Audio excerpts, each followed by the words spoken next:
ఈ లైనింగ్ దండుకునేందుకే హంద్రీనివా రెండో దశ ప్రధాన కాలువ Punganur Kuppam branch canal lining పనుల్లో నాణ్యతకు తిలోదకాలు, నాసిరకం పనులతో 1968 కోట్ల ప్రజాధనం వృధా అంటూ సాక్షి పత్రిక చాలా ప్రముఖంగా వేసింది.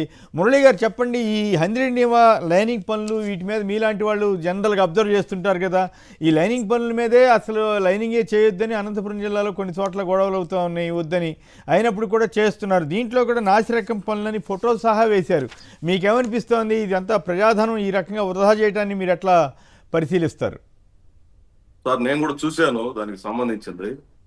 వాస్తవంగా హంద్రీనివా, తెలుగంగ, గాలేరు నగరి ఇవే కాదు, దాదాపు మనకు ఉన్నటువంటి అన్ని జిల్లాల్లో ఏదో ఒక రూపంలో ఏదో ఒక ప్రాజెక్టు పనులు సాగుతూ ఉన్నాయి. ఇది ఈ రోజు కాదు, గత దశాబ్దాల కాలంగా కొనసాగుతూనే ఉంది. ఈ రోజు ఎట్లా అయిపోయిందనంటే పరిస్థితి, ప్రాజెక్టుల పేరు చెప్పడం, దండుకోవడానికి వీటిని ఒక సాధనంగా మార్చుకోవడం అనేది చాలా క్లియర్ గా మనకు కనిపిస్తా ఉంది.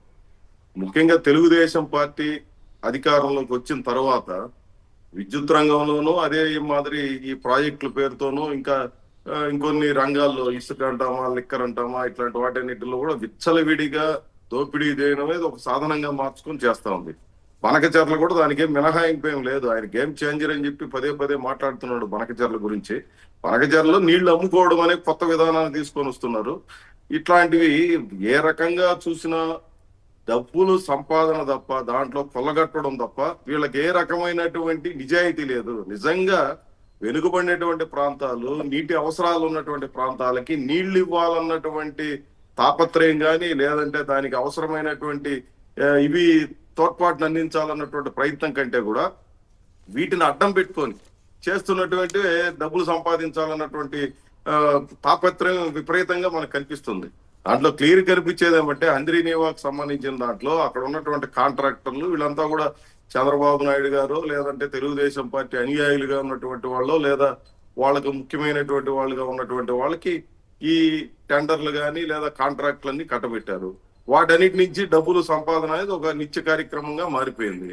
ఇప్పుడు ఏ కార్యక్రమం తీసుకున్నా మీరు చూడండి, వాటన్నిటిలో డబ్బుల సంపాదనే లక్ష్యం. ఇది క్లియర్ గా మనకు కనిపిస్తుంది. మీరు పోలవరం తీసుకోండి, రాజధాని తీసుకోండి, లేదా విద్యుత్ రంగంలో జరుగుతున్నటువంటి పరిణామాలు తీసుకోండి, విద్యా రంగంలో పరిణామాలు తీసుకోండి. ఈ కాలంలో ఏ కార్యక్రమాన్ని తీసుకున్నా వీటన్నిటిల్లో కూడా ఏదో ఒక ప్రయోజనం, ఆ ప్రయోజనం ఆర్థిక ప్రయోజనానికి ముడిపడి ఉంది తప్ప వేరే ఏ ఇది లేదు. ప్రజల ప్రయోజనాల కంటే కూడా వాళ్ళ ఆర్థిక ప్రయోజనాలు అన్నిటికంటే కీలకంగా మారిపోతుంది. ఇది ప్రధానమైనటువంటి సమస్యగా ఈ రోజు ఉంది.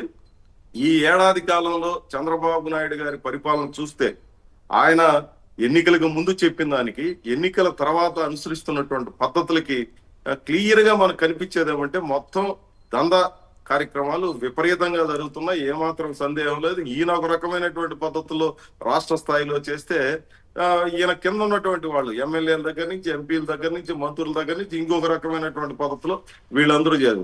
మూకుమ్మడి దాడి ఈ రోజు దేశ రాష్ట్ర ప్రజానీకం మీద జరుగుతోంది. కేంద్రంలో ఉన్నటువంటి బీజేపీ సలహాతో ఇక్కడ ఉన్నటువంటి కూటమి ప్రభుత్వం బాధుడే బాధుడు అని చెప్పి గతంలో చంద్రబాబు నాయుడు పదే పదే మాట్లాడినాడు. ఈ రోజు ఈ ఏడాది కాలంలో ఒక్క విద్యుత్ రంగంలోనే 3,600 కోట్ల రూపాయల భారాల్ని ఈ కూటమి ప్రభుత్వం వేసింది. ఎందుకయ్యా ఇది చేస్తున్నామనంటే, జగన్మోహన్ రెడ్డి ప్రభుత్వం చేసినటువంటి తప్పులకి మేము మూల్యం చెల్లిస్తున్నాము అని చెప్పి పదే పదే మంత్రుల దగ్గర నుంచి, ముఖ్యమంత్రి దగ్గర నుంచి అందరూ మాట్లాడుతూ ఉన్నారు. ఆ రోజున స్మార్ట్ మీటర్లు వద్దన్నారు, లేదు విద్యుత్ ఛార్జీలు, మేము అధికారంలోకి వస్తే విద్యుత్ ఛార్జీలు పెంచే ప్రశ్నే లేదు, మా దగ్గర మంత్రదండాలు ఉన్నాయి, మేము అవినీతికి పాల్పడము, అక్రమాలు చేయము అని చెప్పి పదే పదే చెప్పారు. ఇప్పుడు విద్యుత్ ఛార్జీలు పెంచిన తర్వాత మాకు కాదు ఈ పాపం అంతా కూడా జగన్మోహన్ రెడ్డి పాపం అని అంటున్నారు. లేటెస్ట్ గా నిన్న మొన్న కూడా ఏపీఆర్సీ ఒక నోటిఫికేషన్ ఇచ్చింది. ట్రూ అప్ ఛార్జెస్ పేరుతో, అదే మాదిరి ఇంధన సర్దుబాటు ఛార్జీల పేరుతో 842 కోట్ల రూపాయల భారాన్ని మళ్ళీ ప్రజల మీద ఇవ్వబోతున్నారు. 27వ తేదీ లోపల అభ్యంతరాలు తెలియజేయండి అని చెప్పి. అంతమునుపు ఏమని చెప్పారంటే, ఇదే చివరిది, మేము ఛార్జీలు పెంచే ప్రశ్నే లేదు అని చెప్పి విద్యుత్ మంత్రి చెప్పాడు, ముఖ్యమంత్రి చెప్పాడు, లోకేష్ గారు చెప్పారు, పవన్ కళ్యాణ్ గారు చెప్పారు, అందరూ చెప్పారు. నిన్నెందుకు మళ్ళీ 842 కోట్ల రూపాయలు పెంచారు? అదే మాదిరి ఇంధన సర్దుబాటు ఛార్జీల పేరుతో, లేదా ట్రూ అప్ ఛార్జెస్ పేరుతో, లేదా ఇంకొక పేరుతో, రకరకాల పేరుతో ఈ రకమైనటువంటి దాడి ఏంది? ఇది క్లియర్ గా మనకు కనిపిస్తోంది. వాళ్ళు ఎన్నికలకు ముందు చెప్పిన దానికి ఎన్నికల తర్వాత అనుసరిస్తున్నటువంటి పద్ధతికి తేడా ఇది. అన్ని రంగాల్లో ఇదే రకమైనటువంటి ప్రయోజనాలు, ఆర్థిక ప్రయోజనాలు తప్ప మరొకటి లేదు అనేది చాలా స్పష్టంగా మనకు కనిపిస్తా ఉంది. దీన్ని ఎదుర్కోవడం కోసమే మేము కూడా నిన్న అన్ని ప్రజా సంఘాలతో పెద్ద సదస్సుని విజయవాడలో జరిపాము. ఈ నెలంతా కూడా ఈ విద్యుత్ ఛార్జీల పెంపుదలకు వ్యతిరేకంగా, స్మార్ట్ మీటర్లకు వ్యతిరేకంగా, ఇతర అనేక రూపాల్లో విద్యుత్ రంగంలో జరుగుతున్నటువంటి దాడికి వ్యతిరేకంగా పెద్ద ఎత్తున ఆందోళన కార్యక్రమాలు పిలిపివ్వడం జరిగింది. రైట్. మీరు అందరినీ లైనింగ్ నుంచి విద్యుత్ ఛార్జీలు తీసుకెళ్లారు. నిజంగానే సోషల్ మీడియాలో కొన్ని వీడియోలు వస్తున్నాయి. లోకేష్ గారు ఆ రోజున అపోజిషన్లో ఉన్నప్పుడు మీటర్లు పెడితే పగలగొట్టండి నేను రైతులను ఉద్దేశించి అంటే, ఈ మధ్య ఎవరో వెళ్తే మీ సిపిఎం వాళ్ళు మరి ఎవరు మొత్తం పగలగొట్టి చూపిస్తున్నారంట. మరి ఇప్పుడు ఏం చేస్తారు? పగలగొట్టింది నెల్లూరులో అన్నాడు ఆ మాట. నెల్లూరులో అన్నారు. ఇప్పుడు పగలగొట్టుతుంటే గొడవ చేయట్లేదో ఏమో తెలియదు. రైట్. పురుషోత్తమ రెడ్డి గారు చెప్పండి, ఈ లైనింగ్ దండుకునేందుకు అంటూ ఈ పత్రిక కథనాన్ని ప్రముఖంగా ఇచ్చింది. నిజంగానే ఈ లైనింగ్ ఇష్యూస్లో వీటిలో వందల వేల కోట్ల రూపాయల దుర్వినియోగం జరగటం ఇవన్నీ మీకేమనిపిస్తోంది? కుమిణ్ గారు, బేసిక్ గా హంద్రీనివా సమస్య ఏంటి, వీళ్ళు ఎంచుకున్న మార్గం ఏంటో చూడాలి. హంద్రీనివా బేసిక్గా ఆసియా ఖండంలోనే అత్యంత పెద్దదైనటువంటి లిఫ్ట్ ఇరిగేషన్. వెనుకబడినటువంటి అనంతపురం, ముఖ్యంగా అది డ్రాట్ ఏరియా ఎక్కువ. సహజంగా ఇంజనీర్లు కానీ సామాజికవేత్తలను కోరేది ఏంటంటే లైనింగ్ ఉండకూడదు అని. కారణం ఏంటంటే నీళ్లు వస్తూ ఉంటే ఇంకితే ఆ డ్రాట్ తగ్గుతుంది, వాటర్ పెర్కులేట్ అవుతుంది. అది జరగాలి, లేకపోతే రేపు డార్ల మన రాజస్థాన్ పరిస్థితులు వచ్చేస్తాయి. కాబట్టి వీళ్ళేమి షార్ట్ కట్ మెథడ్ ఎంచుకున్నారు. వీళ్ళనంత అవసరమైన 40 టీఎంసీలు, హంద్రీనివా యొక్క టార్గెట్ 40 టీఎంసీ. 40 టీఎంసీలకు రావాల్సిన మార్గాన్ని అన్వేషించకుండా షార్ట్ కట్ మెథడ్ ఏంటి, ఈ లైనింగ్ వేసేస్తే ఫాస్ట్ గా నీళ్ళు వచ్చేస్తాయి, మనం ఎక్కడ నీళ్ళు ఇవ్వాలనుకుంటే ఆ నీళ్ళు ఇచ్చేసి చివరి వరకు తీసుకెళ్లాలని. ఈ షార్ట్ కట్ మెథడ్ ఒకటి, దీంట్లో ఆదాయం ఒకటి ఉంటుంది.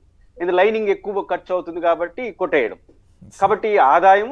రెండోది షార్ట్ కట్ మెథడ్, ఇది ప్రకృతికి కూడా అంత మంచిది కాదు. జరగాల్సిందేంటి, హంద్రీనివాకు 2, ఒకటి మాల్యాల, 2 ముచ్చిమర్రి. ముచ్చిమర్రి ఏమో 4 రోజులు కొడితే గానీ 1 టీఎంసీ రాదు. మాల్యాల 840 అడుగుల ఎత్తులో ఉంటే గానీ శ్రీశైలంలో నీళ్లు అందుకోలేదు. మాల్యాల సమస్యని, ముచ్చిమర్రి సమస్యని పరిష్కరించుకునే క్రమంలో దాని కెపాసిటీ పెంచాలి.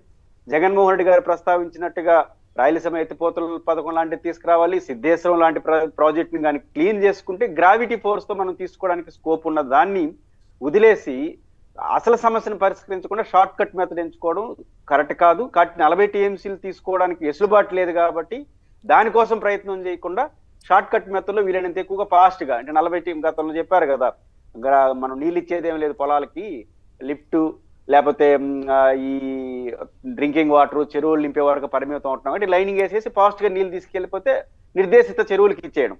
అట్లా చేస్తే అనంతపురం లాంటి జిల్లా మరింత ప్రభావితం నెట్టేస్తుంది, ఒక ఎడారిలాగా మరి పరిస్థితి. అంటే ఈ నీళ్లు ఇంకాలి, ఇంకితేనే అది ప్రకృతికి మంచిది, మన మానవాళికి మంచిది. ఆ ప్రయత్నాలకు భిన్నంగా పోవడం అనేది సరైనది కాదు. రైట్. శివశంకర్ గారు, ఒకటి సార్, ఇప్పుడు ఆ లైనింగ్ చేసే విధానంలో మెథడ్స్, స్కోప్ ఆఫ్ వర్క్ ను కంప్లీట్ గా మార్చేసేసి టెండర్ నిబంధనలంతా కూడాను తొందరగా పూర్తి చేయాలి 6 నెలలు అనేటువంటి ఒక కండిషన్ పెట్టించేసేసి వీళ్ళు టెండర్ ఫ్లోట్ చేసేసి దాని ద్వారా ఈ వర్కులు ఎవరికి ఇచ్చారో ఒకసారి చూద్దాం సార్. టెక్నికల్ గా వాళ్ళు చెప్పారు కాబట్టి వర్కులు ఆయన ఇచ్చినట్టు ఉద్దేశం అంతా కూడా ఒకసారి ఆలోచన చేస్తే ఈ హంద్రీనివా సంబంధించినటువంటి దాంట్లో ఒక 5 ప్యాకేజీలుగా డివైడ్ చేసేసి ఒక్కొక్క ప్యాకేజ్ ని ఏది పొంగనూరు బ్రాంచ్, హంద్రీనివా 2వ దశ, ఈ కుప్పం బ్రాంచ్ కెనాల్ అంతా కూడా కలిపి 972.19 కోట్లతో 3 ప్యాకేజీలు 520 కోట్లతో ఎవరికి, ఈనాడు పేపరు రామోజీరావు గారి అబ్బాయి కిరణ్ ఉన్నాడు కదా, వాళ్ళ తమ్ముని సోదరుడికి ఆర్వీఆర్ అనేటువంటి కంపెనీకి సోదరుడు వియ్యంకుడు, అంటే కిరణ్ వాళ్ళ బ్రదర్ వాళ్ళ వియ్యంకులకి దీనికి ఆర్వీఆర్ ప్రాజెక్ట్ కి 2 ప్యాకేజీలు ఇచ్చారు. ఎంత 520.75 కోట్లతో. తర్వాత ఇంకొకరికి ఎవరికి ఇచ్చారు, చంద్రబాబుకు ముఖ్య అనుచరుడు బిఎస్ఆర్ ఇన్ఫ్రా, అందరికీ తెలిసిందే. ఆ బిఎస్ఆర్ ఇన్ఫ్రాకి 451.7 కోట్లతో. తర్వాత ఇంకొకరికి ఎవరు ఇచ్చారు 2 ప్యాకేజీలు, టీడీపీ ఎమ్మెల్యే సురేంద్రబాబు ఉన్నారు, కళ్యాణ్ దుర్గం ఎమ్మెల్యే సురేంద్రబాబు, ఎస్ఆర్ ఇన్ఫ్రా అనేటువంటిది ఆయనకి 319 కోట్ల రూపాయలు ఆయనకు వర్క్ కేటాయించారు. తర్వాత ఇంకొకరికి ఎవరు ఇచ్చారు, ఆ సురేంద్రబాబు టీడీపీ ఎమ్మెల్యే, కళ్యాణ దుర్గము చంద్రబాబు యొక్క మనుషులు. ఎన్సీసీ వాళ్ళకి, ఎన్సీసీ ఎవరిదో ఎవరెవరికి కట్టబెట్టారో మొత్తం అందరికి తెలుసు, వాళ్ళకి 420 కోట్లు.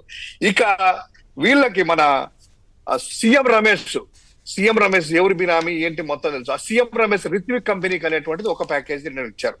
ఇచ్చి వీళ్ళందరికీ కూడా మొబిలైజేషన్ అడ్వాన్స్ ద్వారా 191 కోట్లు రిలీజ్ చేసి 10% రాష్ట్ర పరిస్థితి ఏంది, వాళ్ళే మొత్తుకుంటున్నారు. వీళ్ళకి 10% మొబిలైజేషన్ అడ్వాన్స్ ఇచ్చేసేసి తద్వారా ఆ మొబిలైజేషన్ అడ్వాన్స్ ఎక్కడికి వెళ్తుంది, ఈ పనులు ఎవరు, ఈ పనులు వాళ్ళకి అనుచరులు కేటాయించడం అనేటువంటి ఒక ఎత్తు అయితే, అధికారులు అనేవాళ్ళు వీళ్ళు ఏ నాశరకం చేసినా కూడాను ఇప్పుడు తవ్వుతారు సార్, అదంతా కూడా రాళ్ళు మట్టి వస్తది. అదే రాళ్ళని ఆ 20 mm చిప్స్ 40 mm చిప్స్ లాగా చేసి వర్క్ లో చేయాల్సింది ఈ నాసిరకం రాళ్లతోనే అక్కడే గ్రేడింగ్ చేసేసి వాటినే వాడుతా ఉన్నారు. అదే విధంగా ఈ వంకలు వాగుల్లో ఉన్నటువంటి నాసిరకం ఇసుక లాగా ఉంటుంది, ఆ గ్రావెల్స్ అది తీసుకొనేసి ఇసుక లేకుండా ఇదే ఇసుకని ఇక్కడ వాడుతా ఉన్నారు. ఆ మట్టిది ఎవరైనా అడగాలంటే ఇది చంద్రబాబు మనుషులు కదా, పెద్దోళ్ళ మనుషులు కదా అని అధికారులు కూడా కనీసం అడిగే పరిస్థితి లేదు. ఇంకొకటి, ఈ షార్ట్ కట్ మెథడ్ లో షార్ట్ క్రీటింగ్ పద్ధతిలో లైనింగ్ చేస్తే సార్ ఒక చదరపు మీటర్కు 1407 రూపాయలు వస్తుంది. అది షార్ట్ కటింగ్ ఎక్కడ వేయాలి, రాతి పొరలు ఎక్కువగా ఉన్న దగ్గర అక్కడ చేయాలి మామూలుగా. దానికి బదులు మొత్తం ఎంత ఏం చేస్తారంటే SFRC లైనింగ్ అంతా చేస్తున్నాడు. ఎందుకు SFRC చేస్తున్నారు ఆ షార్ట్ కటింగ్ కాకుండా అంటే, ఇందులో 1854 రూపాయలు, మామూలుగా అయితే 1407 రూపాయలే చదరపు మీటర్ కి. కానీ ఈ ప్రాసెస్ చేంజ్ చేయడం వల్ల వేరే పద్ధతిలో 1854 రూపాయలు ఒక చదరపు మీటర్ అనేటువంటిది బిల్ చేసుకోవచ్చు. అది ఇంకొంచెం హంద్రీనివా పనులు అయితే 2400 రూపాయలు చదరపు మీటర్ బిల్ చేసుకోవచ్చు. అంటే భారీగా కాంట్రాక్టర్లు వాళ్ళకి అనుకూలంగా ఎక్కడైతే డబ్బులు వస్తాయో ఆ ప్రాసెస్ ప్రకారము, ఎందుకంటే స్కోప్ ఆఫ్ వర్క్ చేంజ్ చేశారు, టెండర్ నిబంధనలు పూర్తిగా మార్చేశారు. వాళ్ళకి అనుకూలంగా ఏంటంటే 6 నెలల్లో పూర్తి చేయాలి కదా, 6 months లో కంప్లీట్ చేయాలి టార్గెట్ ఇచ్చారు. ఈ పద్ధతిలో పెట్టుకొని దోచుకోవడం కాకుండా వాళ్ళ అనుమతులకు ఇచ్చేసి, ఏం సార్ 5 మంది కాంట్రాక్టర్లు ఇంకా లేరా ఎన్సీసీ వాళ్ళేనా, ఆర్వీఆర్ఏనా, ఈనాడు పేపర్ కి మీకు బాగా రాస్తుంది కాబట్టి ఈనాడు పేపర్ కి ఇవ్వాలా? తర్వాత రిత్విక్ కంపెనీ సీఎం రమేష్ మీ యొక్క పనులన్నీ కూడా చక్కబెడతారు కాబట్టి సీఎం రమేష్ కి ఇవ్వాలా?